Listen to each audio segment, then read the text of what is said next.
حضرت عائشہ صدیقہ رضی اللہ تعالی عنہا سے کسی نے پوچھا تھا صحابہ کرام علیہم رضوان میں سے کہ اماں جی نبی پاک کے اخلاق کس طرح کے تھے؟ تو فرمانے لگی قرآن مجید ہی رسول پاک کے اخلاق ہیں۔ اور پھر حضرت عائشہ صدیقہ رضی اللہ تعالیٰ عنہ اس شخص سے کہنے لگیں چاہے تو سورہ مومنون پڑھ لو۔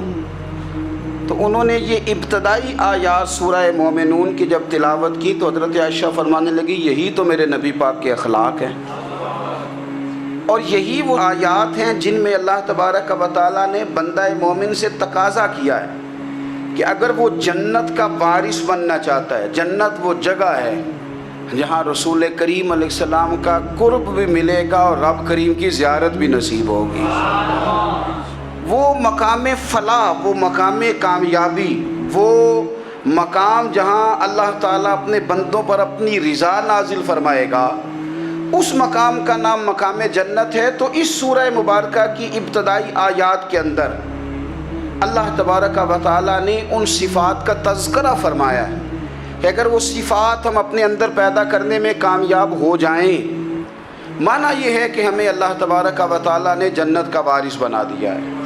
بڑے غور کے ساتھ سورہ مومنون کی ان ابتدائی آیات پر غور کرنا چاہیے۔ رب فرماتا ہے قد افلح المؤمنون، تحقیق مومن کامیاب ہو گئے۔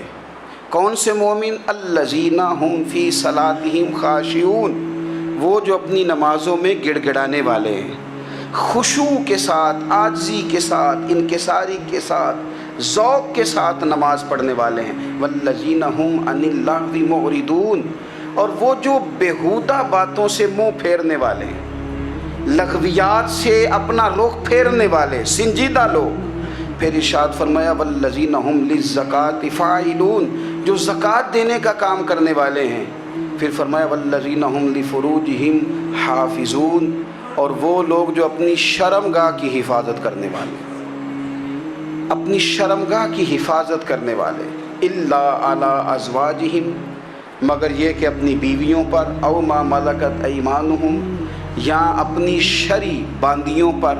اس زمانے میں جو لونڈی خریدی جاتی تھی اس سے بھی وطی کرنا جائز تھا، اگرچہ اب لونڈیاں موجود نہیں ہیں تو یہ فعل بھی موجود نہیں، سوائے اپنی بیویوں پر یا شرعی باندیوں پر۔ فإنہم غیر ملومین، فرمایا جو یہ کام کرے اس پر کوئی ملامت نہیں ہے، اپنی بیوی کے پاس شرعی طریقے سے جائے یا باندی کے پاس جائے۔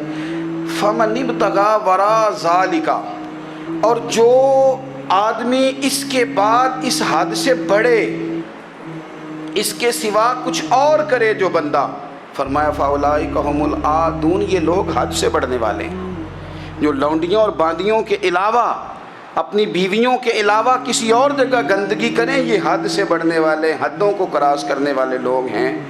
پھر ارشاد فرمایا والذین هم لاماناتہم وعہدہم راعون، اور وہ جو اپنی امانتوں اور اپنے وعدوں کی رعایت کرتے ہیں، امانتیں ادا کرتے ہیں، وعدے پورے کرتے ہیں۔ اور وہ لوگ جو اپنی نمازوں کی حفاظت کرنے والے ہیں، جن میں یہ خوبیاں آ گئیں۔ میرا رب فرماتا ہے نماز میں خشوع خضوع حاصل ہو گیا، فضولیات سے بچ گئے، زکوٰۃ ادا کرنے والے بن گئے، شرمگاہ کی حفاظت کرنے والے بن گئے، امانتیں عہد پورے کرنے والے بن گئے، اپنی نمازوں کے محافظ ہو گئے۔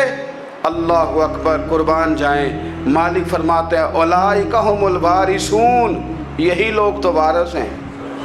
یا اللہ کس چیز کے؟ فرمایا الذین یرثون الفردوس، یہ لوگ جنت کے وارث ہیں، یہ جنت کے وارث ہیں یہ لوگ۔ ہم فیہا خالدون، اور فردوس سے، جنت سے نکالے نہیں جائیں گے، ہمیشہ ہی جنت میں رہیں گے۔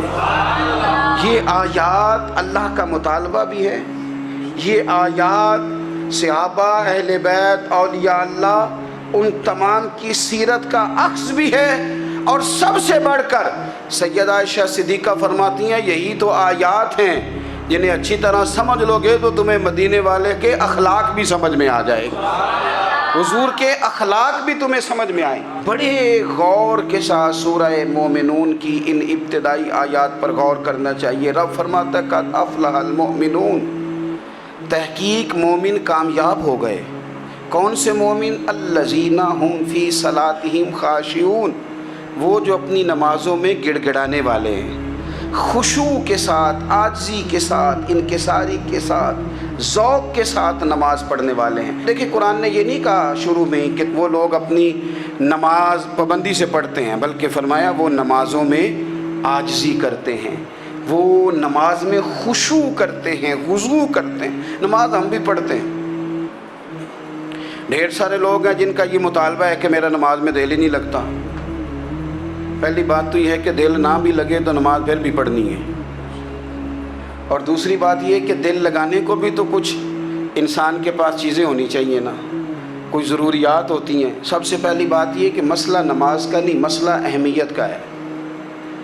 آپ نے اللہ تبارک و تعالیٰ کی ذات کی، رب کریم کے جلالت کی جتنی زیادہ اہمیت اپنے دل میں محسوس کر لی، اتنا ہی نماز کی طرف توجہ آپ کی بڑھ جائے گی۔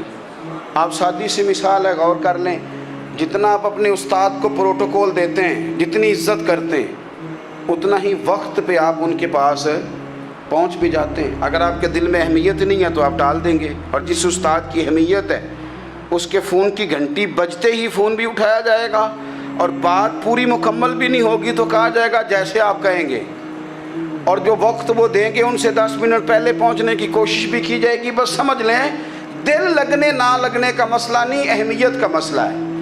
آپ جتنی اپنے مالک کی بارگاہ کی اہمیت سمجھ لیں گے، اتنا ہی وقت پہ مسجد آئیں گے، اتنا ہی شوق سے نماز پڑھیں گے۔ دوسری بات، نماز کے ترجمے پہ غور کریں۔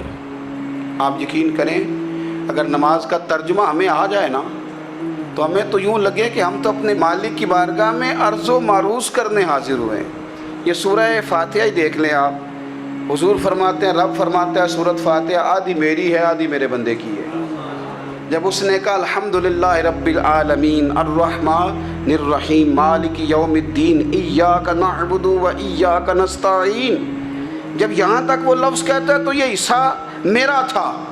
اس نے اپنے رب کی تعریف کی، اور جب کہا نا اس نے اہدنا الصراط المستقیم، اب بندے نے التجائیں شروع کر دی۔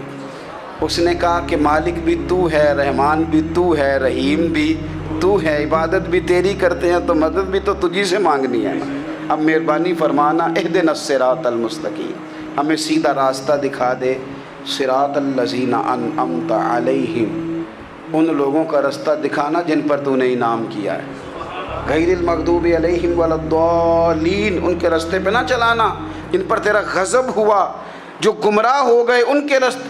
تو نماز میں جب ترجمے پر آپ کا غور ہوتا ہے تو آپ کا تو دل خود بخود لگ جاتا ہے، شوق بڑھ جاتا ہے آپ کا۔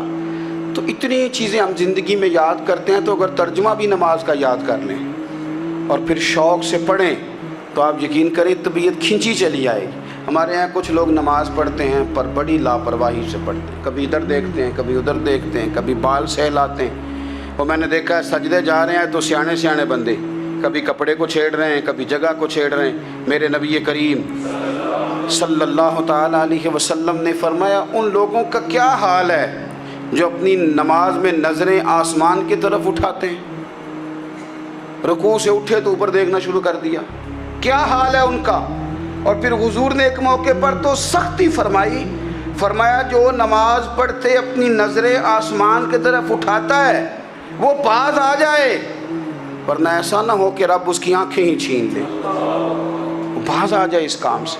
خشوع کے ساتھ نماز پڑھے، عاجزی کے ساتھ نماز پڑھے، اس کا دل لگا ہوا ہو نماز کے اندر۔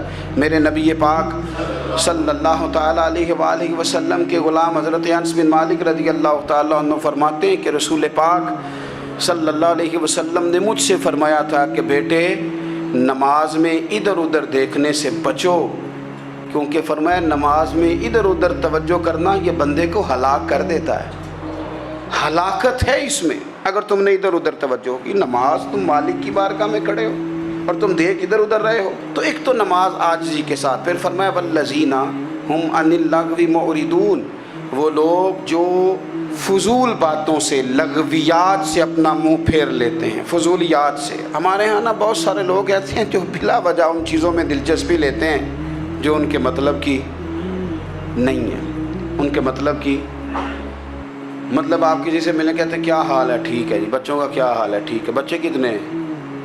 تو بھئی آپ کو جب پتہ ہی نہیں تھا کتنے ہیں تو حال کیوں پوچھا آپ نے؟ آپ کرتے کیا ہیں؟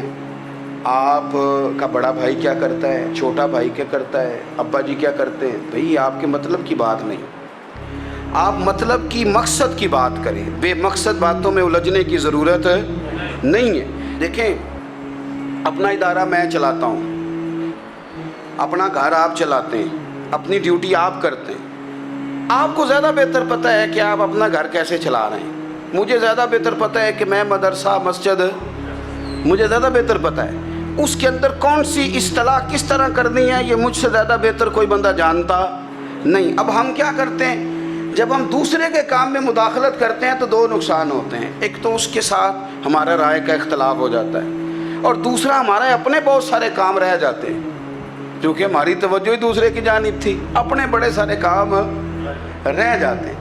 اس لیے بہت ساری ایسی چیزیں ہیں جن میں بلا وجہ کوئی مقصد نہیں۔ ہم پرانے لوگوں سے باتیں سنا کرتے تھے، ہمارے بزرگ کہا کرتے تھے جڑے پنڈ جانا نہیں، جڑے پنڈ جانا نہیں اودا راہ پوچھنے دی کی لو۔ لغویات میں نہ الجھے، فضولیات میں نہ الجھے، یعنی ٹو میں رہنا، ٹو میں۔ آپ یقین کریں، میں نے پرسنلی طور پہ اس چیز کو محسوس کیا ہے کہ ہمارے بہت سارے اہم حقوق صرف اس لیے مس ہوتے ہیں کہ ہماری اپنے سے زیادہ توجہ سامنے والے پہ ہوتی، سامنے والے۔ میں نے دیکھا بڑے بڑے عجیب سوال اور بڑے بڑے انوکھے سوال، مطلب یہ کہ اتنی لمبی چوڑی، اور لوگوں کو بڑا پتہ ہوتا ہے یہ فلاں آدمی جو ہے اس کے بچے کتنے ہیں، وہ بیاہ کہاں پہ ہیں، کس کس علاقے میں ان کی شادیاں ہوئی ہیں۔ اتنی تفصیلات کی ہمیں ضرورت نہیں ہے، ہم سے تو ہمارے بارے میں پوچھا جائے گا۔ تو ہمیں اپنا معاملہ بڑا صاف ستھرا، دیکھیں کیا سونی بات کی مدینے والے رسول نے۔ قربان جائیں حضور کے جملوں پر۔ ایک شخص نے پوچھا حضور سونا اسلام کون سا ہے، خوبصورت مسلمان کون ہے؟ تو نبی پاک صلی اللہ علیہ وسلم نے فرمایا وہ خوبصورت مسلمان ہے جو بات اس کے مقصد کی نہیں، بے معنی ہے، وہ بات وہ چھوڑ دے۔ بے مقصد باتوں سے الجھنا جو بندہ چھوڑ دے وہ مسلمان بڑا سونا مسلمان ہے۔ ہم کمزور اس لیے ہوتے ہیں کہ ہماری توجہ زیادہ دوسروں کی باتوں پر پڑتی ہے۔ پھر فرمایا والذین ھم للزکاۃ فاعلون، وہ لوگ جو زکوٰۃ دینے کا کام کرتے ہیں، صدقات کرتے ہیں، خیرات کرتے ہیں، وہ کامیاب ہو جاتے ہیں۔ پھر فرمایا والذین ھم لفروجہم حافظون، وہ جو اپنی شرمگاہ کی حفاظت کرتے ہیں۔ نوجوان میری بات پر توجہ کریں، فرمایا وہ لوگ جو اپنی شرمگاہ کی، والذین ھم لفروجہم حافظون، وہ لوگ جو اپنی شرمگاہ کی حفاظت کرتے ہیں۔ حضور غوث پاک رضی اللہ تعالیٰ عنہ فرمایا کرتے تھے دو چیزیں انسان اپنی سنبھال لینا، ایک پیٹ اور ایک شرمگاہ، تو فرماتے تھے ولایت اس کے بڑی قریب آ جاتی۔ ہم نہ ان لذات میں الجھ جاتے ہیں۔ سیانے سیانے بندے روٹی کمر سیدھی کرنے کے لیے کھانی چاہیے، زبان کے ذائقے کے لیے نہیں کھانی چاہیے۔ یہ زبان کا ذائقہ لگ جائے یہ کہیں کا نہیں چھوڑتا انسان کو۔ اپنی شرمگاہ کی جو لوگ حفاظت کر لیتے ہیں، کوئی بڑے سے بڑا گناہ کرنے سے بھی بندہ کافر نہیں ہوتا، بندہ کفر کرنے سے کافر ہوتا ہے۔ گناہ بڑے سے بڑا کرنے والا بھی گناہ گار ہے، کافر نہیں۔ لیکن بعض گناہ ایسے ہیں جو جس وقت بندہ کر رہا ہوتا ہے اس وقت وہ مومن نہیں ہوتا۔